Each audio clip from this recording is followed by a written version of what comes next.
Assalamualaikum warahmatullahi wabarakatuh. Alhamdulillahirabbil alamin wa bihi nasta'inu ala umuri dunya waddin.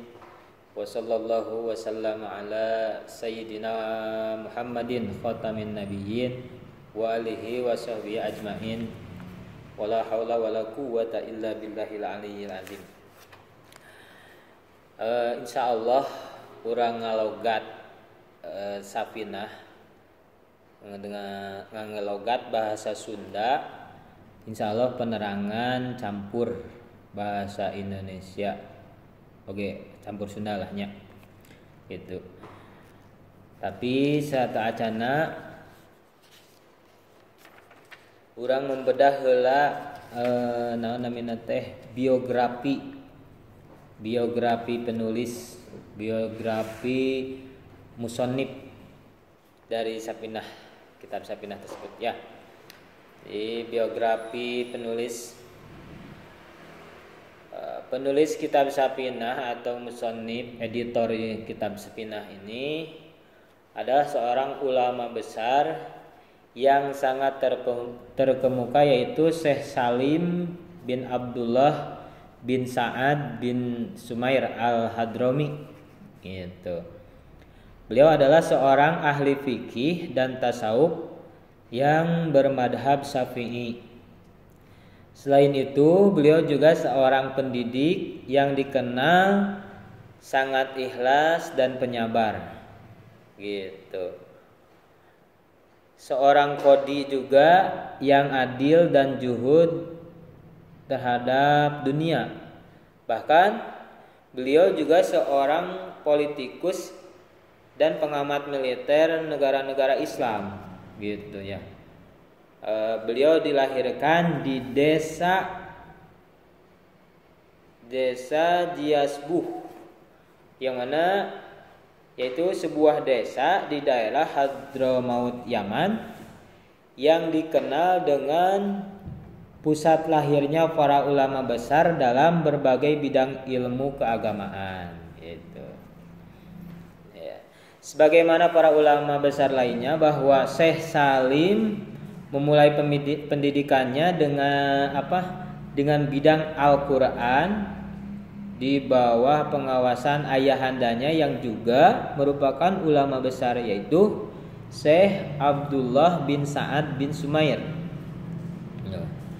Dalam waktu yang singkat, Syekh Salim mampu menyelesaikan pelajarannya dalam bidang Al-Quran tersebut gitu. Di masa mudanya bahkan beliau juga meraih hasil yang baik dan prestasi yang tinggi.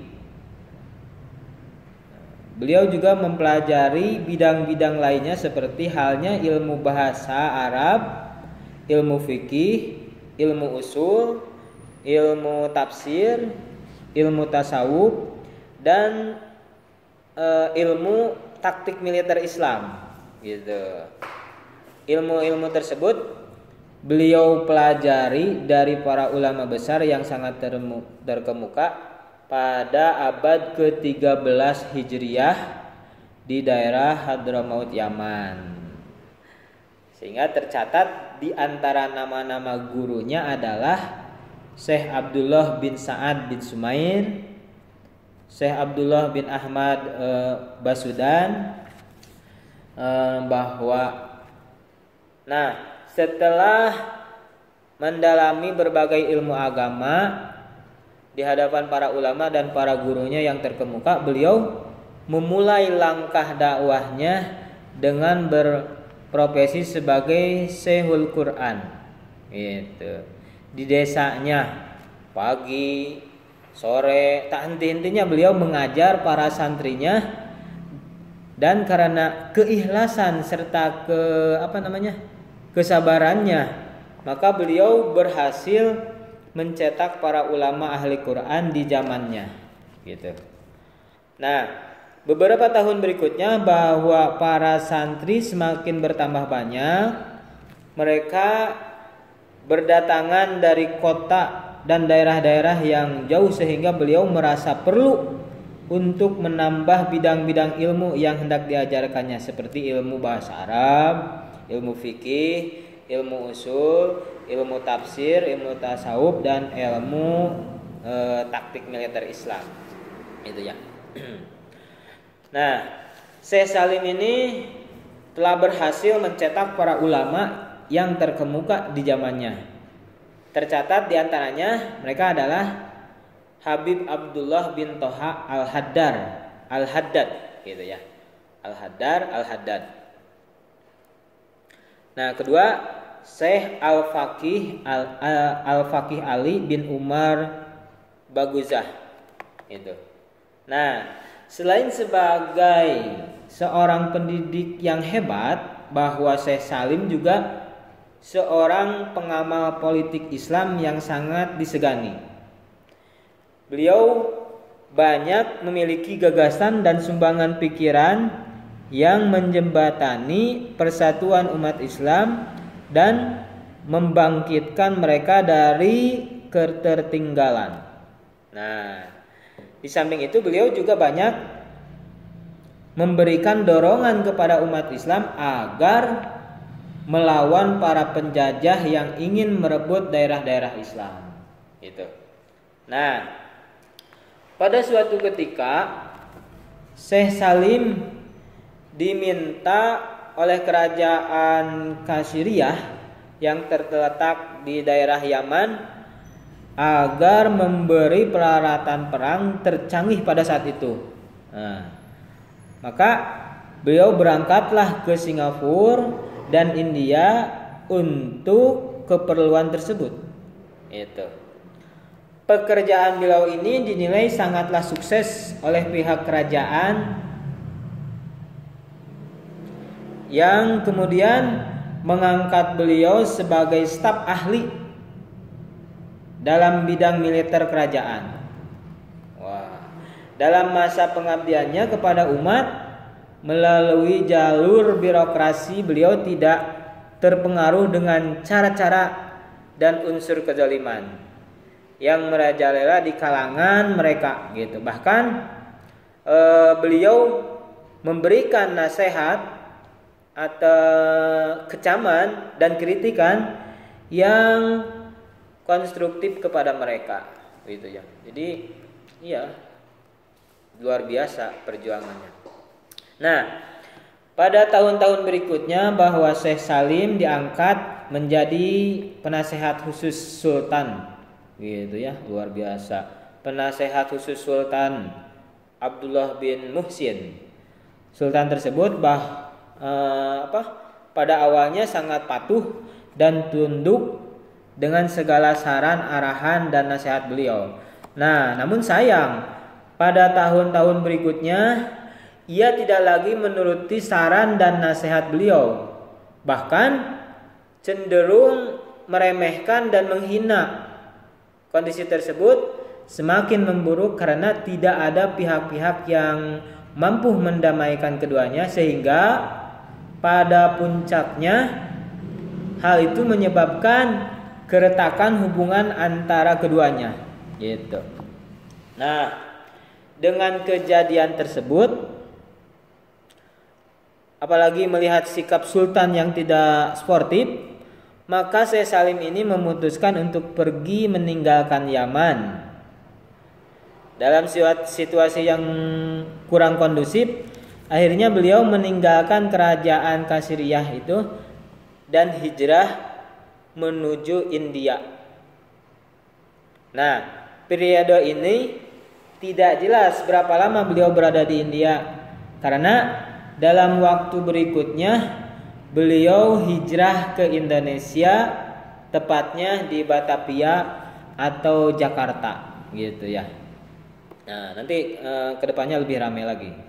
Nah, sebagai seorang ulama terpandang yang segala tindakannya menjadi perhatian para pengikutnya, maka perpindahan Syekh Salim ke Pulau Jawa ini tersebar secara luas dengan cepat gitu.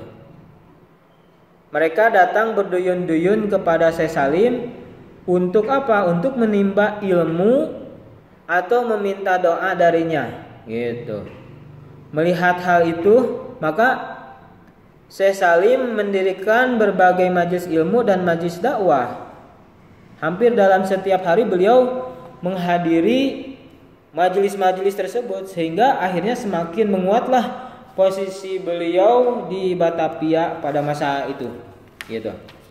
Nah, Syekh Salim bin Sumair dikenal sebagai orang yang sangat tegas dalam mempertahankan kebenaran, gitu. Apapun resiko yang harus dihadapinya, beliau juga tidak menyukai jika para ulama mendekat, gitu, bergaul, apalagi menjadi budak para pejabat. Seringkali beliau memberi nasihat dan kritikan tajam kepada para ulama dan para kiai yang gemar mondar-mandir kepada para pejabat pemerintahan Belanda pada waktu itu.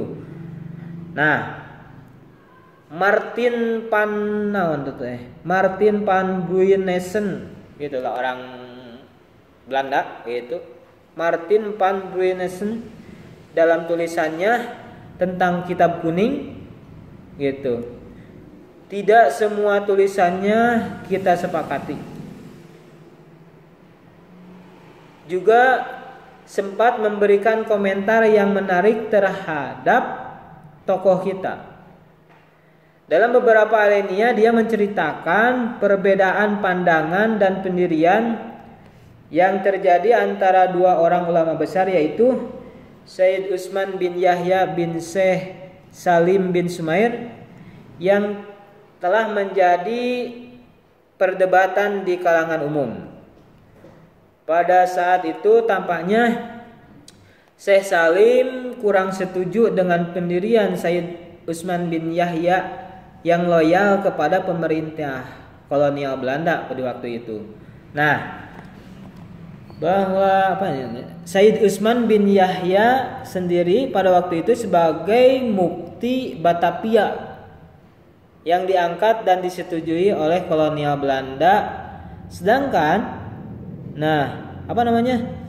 sedang berusaha menjembatani jurang pemisah antara awaliyin atau habaib dengan pemerintah Belanda, sehingga beliau merasa perlu untuk mengambil hati para pejabatnya.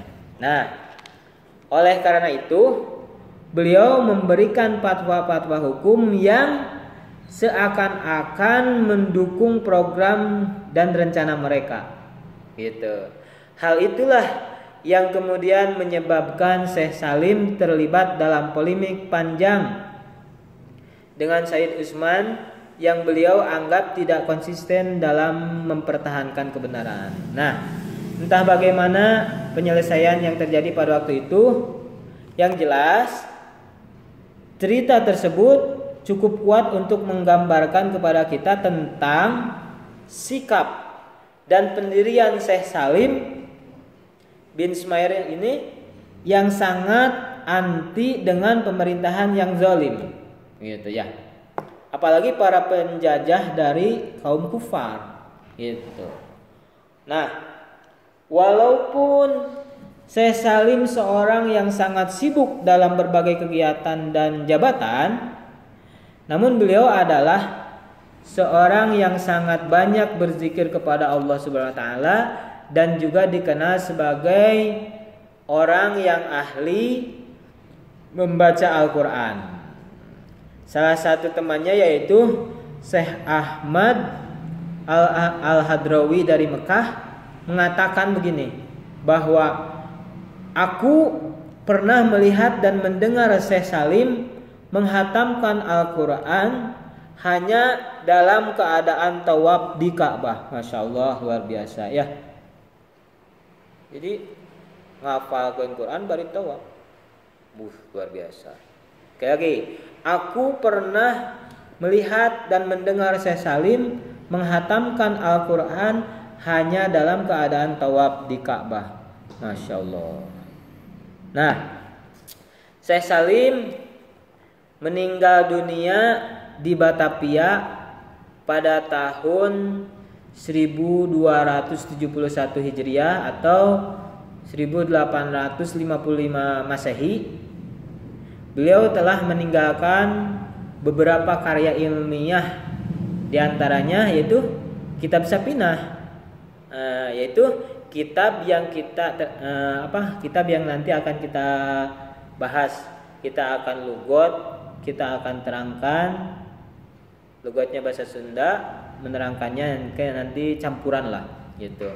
Di antaranya Safinah Al-Fawaid Al-Jaliyah, itu sebuah kitab yang mengecam sistem perbankan konvensional dalam kacamata syariat gitu ya. Itu karya beliau. Nah, itu merupakan biografi daripada penulis atau musannif Safinah yaitu Syekh Salim. Ya, mudah-mudahan menambah menambah hasanah keilmuan kita untuk lebih mencintai. Jadi mencintai itu mencintai ilmunya, mencintai pengarangnya dan lain sebagainya untuk menambah pengetahuan kita ya. Baik, terima kasih, itu nanti dilanjutkan. Wassalamualaikum warahmatullahi wabarakatuh.